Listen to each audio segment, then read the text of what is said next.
Hello दोस्तों, Ranjit Kumar chemistry classes में फिर से आपका वेलकम। कल हम लोग इसके पहले वाले वीडियो में यानी फिजिकल केमिस्ट्री के तीसरे लेसन इलेक्ट्रोकेमिस्ट्री में इलेक्ट्रोलाइटिक सेल के बारे में बताए थे हम, वैद्युत अपघटनी सेल। आज हम वैद्युत अपघटनी सेल के बाद कुछ ऐसे चीज़ों के बारे में मैं बताऊंगा, कुछ ऐसे इक्वेशन, कुछ ऐसे समीकरण को मैं बताऊंगा ताकि आसानी से वैद्युत अपघटन के अभिक्रिया या समीकरण को आप लिख सकें। देखिए, दो चीज़ें होती है वैद्युत अपघटनी सेल में। मैं बताया था कि जब किसी पात्र में हम वैद्युत अपघट्य के विलयन को लेकर तार को, धातु के तार को लगा देते हैं, जिसे इलेक्ट्रोड कहते हैं। अगर वैद्युत अपघटन की क्रिया कराई जाए तो इसे हम वैद्युत अपघटनी सेल कहते हैं। तो देखिए, वैद्युत अपघट्य का विलयन, तो सबसे पहले तो मैं बताया था आपको वैद्युत अपघट्य। वैद्युत अपघट्य के बारे में जैसे बताया जाता है, जो वे यौगिक या वे पदार्थ जो द्रवित अवस्था या जलीय विलयन की अवस्था में विद्युत के सुचालक होते हैं, वैद्युत अपघट्य होते हैं। तो वैसे ही आज का फर्स्ट टॉपिक होगा वैद्युत अपघट्यों के विलयन में वैद्युत अपघटन के समीकरण के बारे में हम कुछ जानेंगे। देखिए, हम बताते हैं किसी यौगिक के लिए वैद्युत अपघटन का समीकरण। आज हेडिंग है किसी यौगिक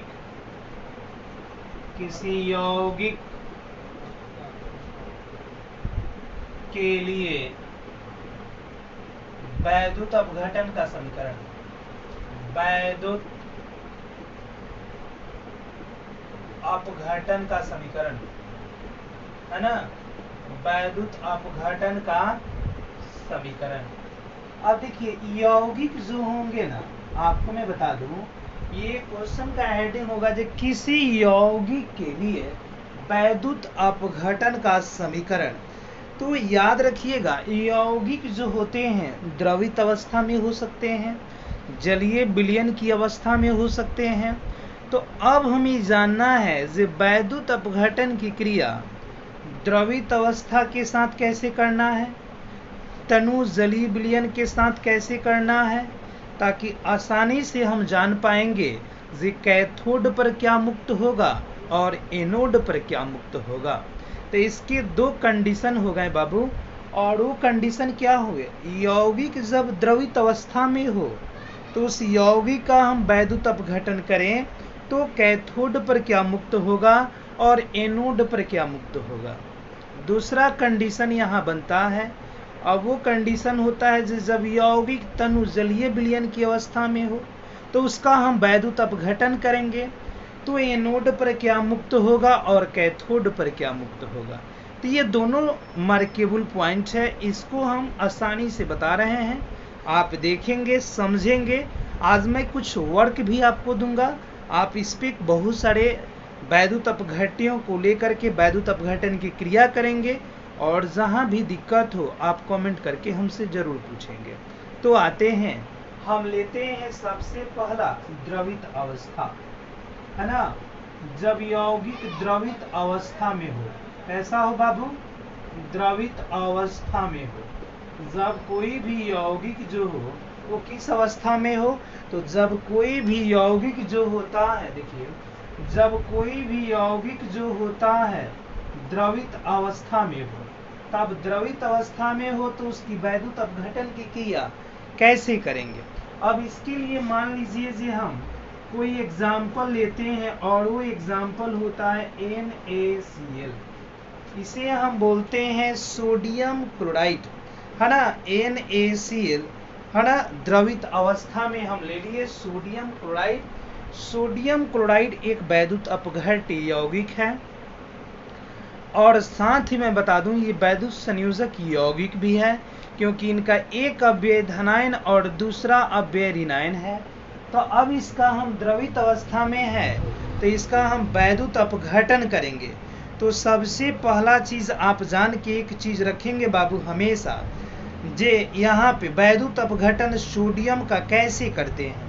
तो देखिए, एक कैथोड पर अभिक्रिया होती है, और ये पहली अभिक्रिया कहाँ होती है, कैथोड पर, और ये कैथोड पर अभिक्रिया होती है, और जो कैथोड पर अभिक्रिया होती है उसे हम किस नाम से जानते हैं? तो ये कैथोड पर अभिक्रिया हुई, और ये कैथोड पर अभिक्रिया हुई तो हम सोडियम क्लोराइड में वैद्युत अपघटन करेंगे। तो सबसे पहले सोडियम के इलेक्ट्रॉन्स के बारे में देखेंगे। तो यहाँ पे सोडियम के इलेक्ट्रॉन के बारे में बताया जाता है। यहाँ पे सोडियम परमाणु के पास एक बाह्यतम कक्षा में इलेक्ट्रॉन होते हैं। अगर इसके आगे हम 2 कर दें, 3 कर दें, तो इनके परमाणु बाह्यतम कक्षा में इलेक्ट्रॉनों की संख्याएं जो होगी, जैसे जैसे परमाणुओं की संख्या बढ़ेगी वैसे वैसे उसमें बाह्यतम कक्षा में यानी मुक्त होने वाले इलेक्ट्रॉनों की संख्या भी बढ़ती जाएगी। तो यहाँ पे ये चीज क्लियर कर लीजिए। अब यहाँ पे होता है क्या, जब ये 2 इलेक्ट्रॉनों का त्याग करते हैं तब उस स्थिति में यहाँ पे ये सोडियम परमाणु बन जाते हैं। क्या बनते हैं जी? सोडियम परमाणु बन जाते हैं, और ये सोडियम परमाणु कैथोड पर मुक्त होते हैं। तो अब देखिए सोडियम परमाणु जो होते हैं मुक्त होते हैं, तो वैसी स्थिति में यहाँ पे अभिक्रिया जो होती है उस अभिक्रिया का नाम हम क्या देते हैं? अवकरण देते हैं, है ना। उस अभिक्रिया का नाम हम क्या दिए? अवकरण दिए।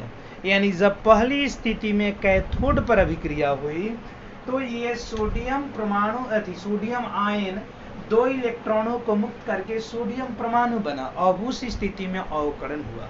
अब दूसरा चीज हम लेते हैं क्लोरीन। तो यह अभिक्रिया जो होगी कहाँ होगी जी? एनोड पर होगी। कहाँ होगी? एनोड पर। तो जब एनोड पर होगी तब यहाँ पे क्लोरीन लेंगे और क्लोरीन ऋणायन होगा। जब एक इलेक्ट्रॉन ये ग्रहित करेगा तब उसी स्थिति में इसके 2 परमाणु करेंगे, तब ये सोडियम के साथ वैद्युत संयोजक यौगिक बनाएगा।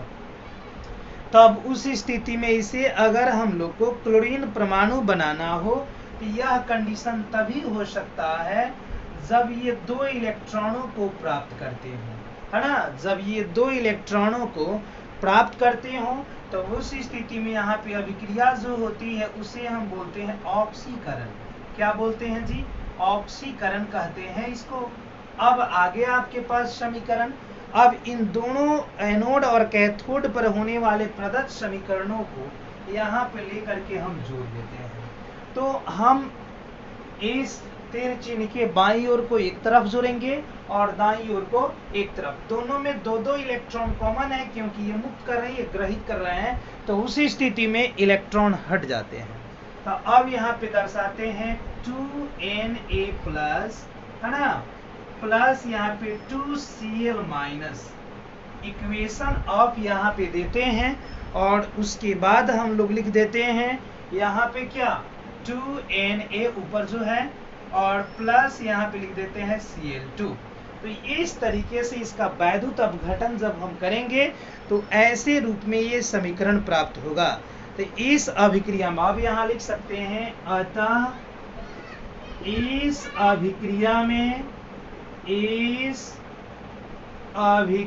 में, है ना, अतः इस अभिक्रिया में देखिए 2 कंडीशन हुआ, एक कैथोड और दूसरा एनोड। इस अभिक्रिया में कैथोड पर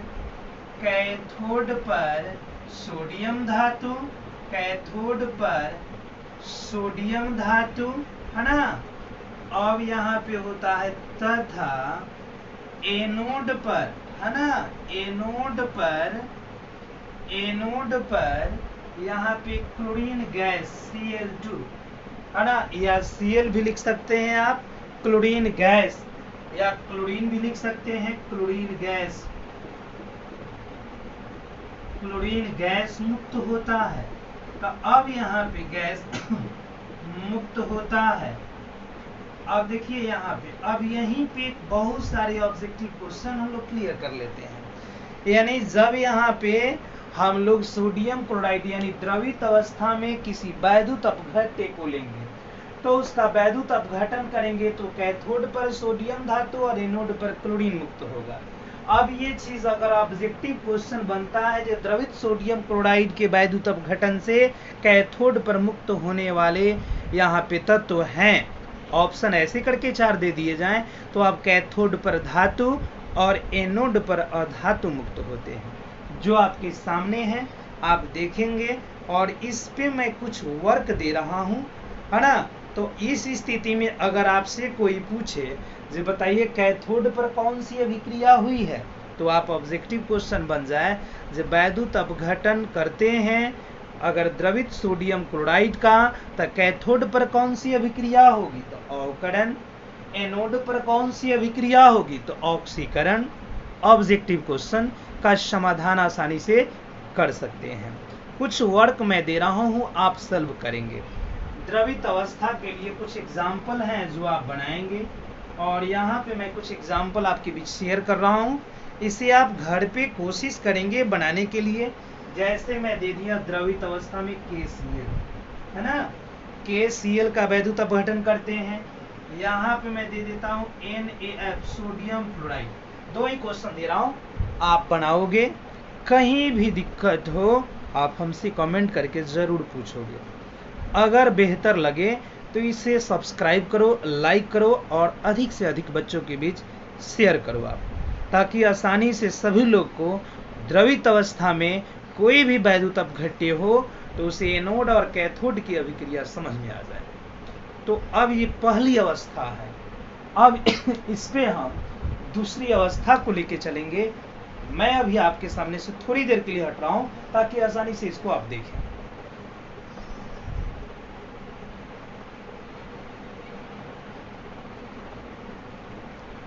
यहाँ पे आसानी से इसको करेंगे, है ना। अब इसमें हम लोग अगला चीज सीखते हैं, और वो बहुत ही आसान चीज है। जब वो तनु जलीय विलयन की अवस्था में हो, तो जब तनु जलीय विलयन की अवस्था में हो तो हम कैसे करते हैं।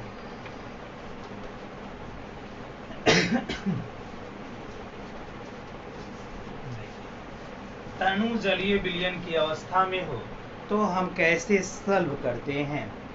अब यहाँ पे हम एक सवाल को आगे की ओर बढ़ाते हुए चलते हैं,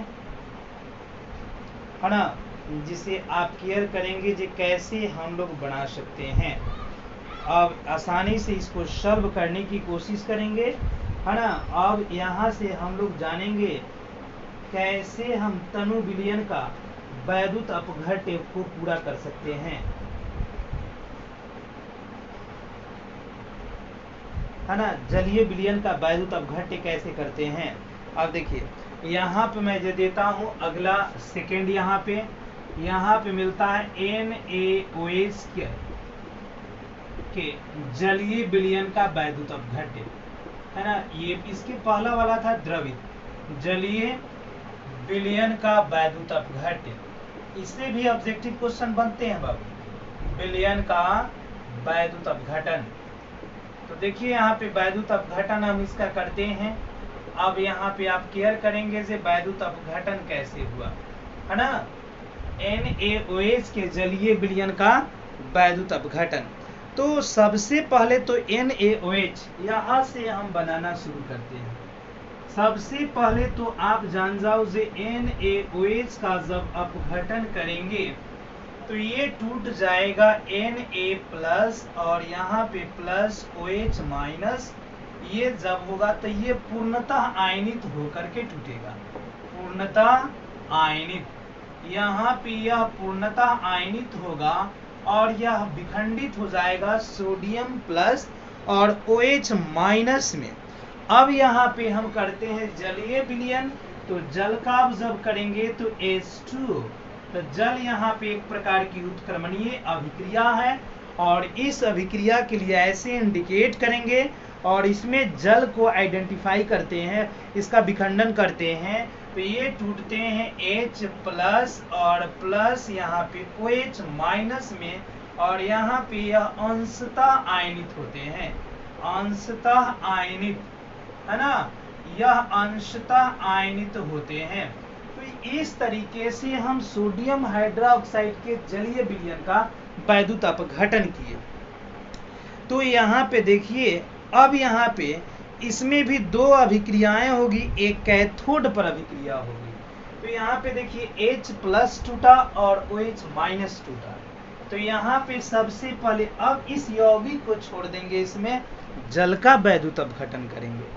तो कैथोड पर अभिक्रिया यहाँ पे लिखेंगे, कैथोड पर अभिक्रिया, है ना, कैथोड पर अभिक्रिया। तो देखिए यहाँ पे कैथोड पर अभिक्रिया कैसे होती है।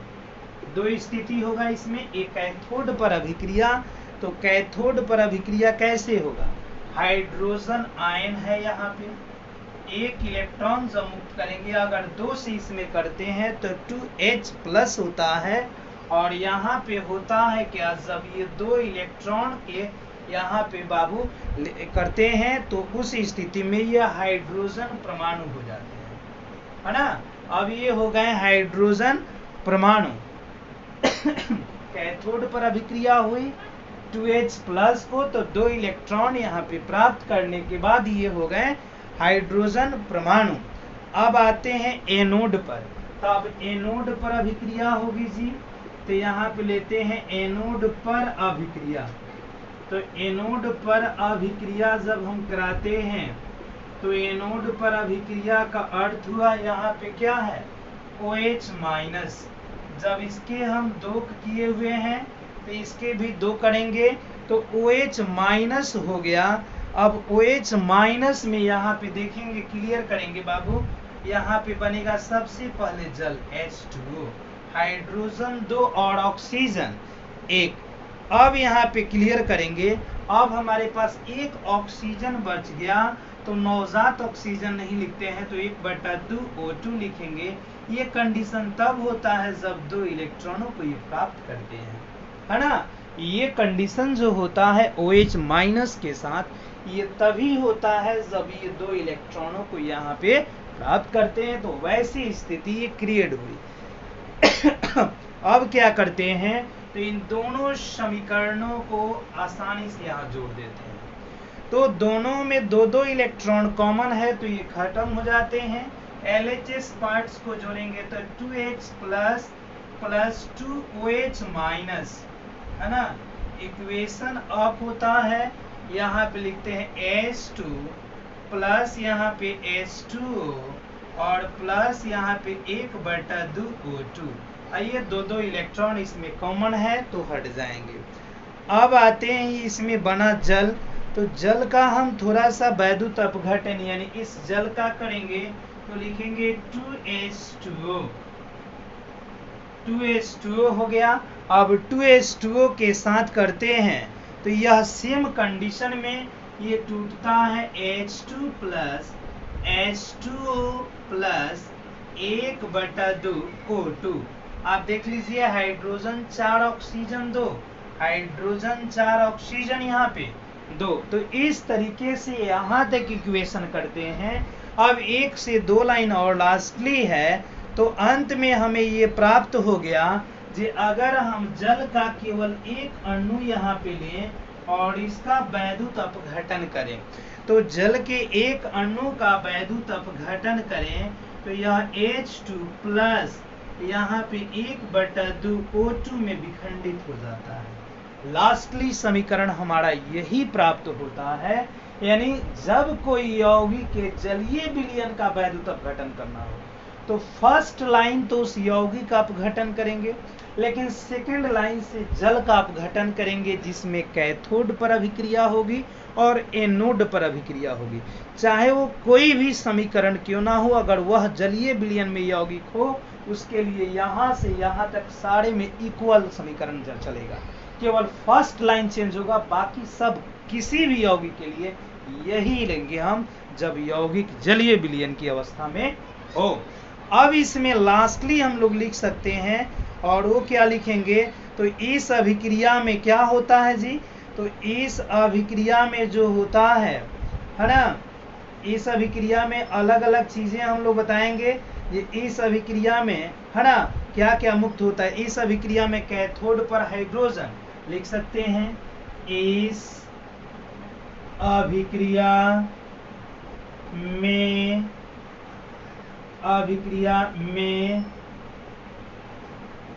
कैथोड पर, है ना, इस अभिक्रिया में कैथोड पर क्या मुक्त होंगे और एनोड पर क्या मुक्त होंगे। तो याद रखेंगे, इस अभिक्रिया में जो होता है कैथोड पर हाइड्रोजन, है ना, एवं एनोड पर ऑक्सीजन मुक्त होता है। तो अब देखिए, अगर इस तरीके का सवाल अगर आपको मिले तो आसानी से बना सकते हैं। मैं कुछ एग्जाम्पल आपके बीच रख दे रहा हूँ, आप घर पे इसे बनाएंगे, प्रैक्टिस करेंगे, और जहाँ भी दिक्कत हो एक बार हमसे ज़रूर पूछेंगे। जैसे हो गया H2SO4 का जलीय विलयन, है ना, का जलीय विलयन एक ही इस पे रहने देते हैं, आप बनाएंगे। फिर हमारी मुलाकात अगले वीडियो में होगी, और आपका अगर कोई कमेंट आए तो फिर मैं एक्सप्लेन करूंगा, बताने की कोशिश करूंगा, ताकि आप आसानी से समझ पाएँ। अगले वीडियो में हम लोग मिलते हैं। यहाँ तक धन्यवाद।